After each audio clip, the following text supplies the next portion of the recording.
El cannabis no és tan Les malo com el begudes tabaco energètiques porque es ajuden a natural. tindre La més marihuana vitalitat. és terapèutica. Les addiccions amb o sense substància i, per tant, l'experimentació amb les drogues és un fet molt habitual en l'adolescència.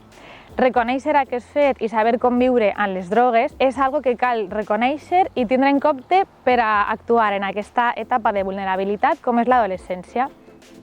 Volem propiciar un espai de reflexió i d'intercanvi d'informació al voltant de les addiccions amb o sense substància i els seus efectes. Voleu veure'l?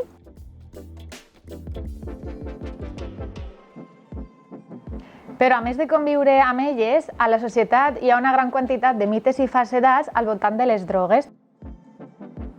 Per tant, la nostra labor en prevenció parteix de la necessitat d'informar i augmentar la capacitat crítica de la joventut per a una presa de decisions més responsable i autònoma, per a donar a conèixer alternatives saludables.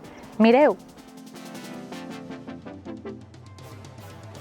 A més d'aquests tallers, tenim altres més, com la sessió de pressió de grup i assertivitat, habilitats de comunicació i timidesa, presa de decisions i solució de problemes, autoestima, intel·ligència emocional, oci temps lliure, jocs d'atzar i apostes deportives, informació sobre el bon ús de les TIC i moltes altres activitats més.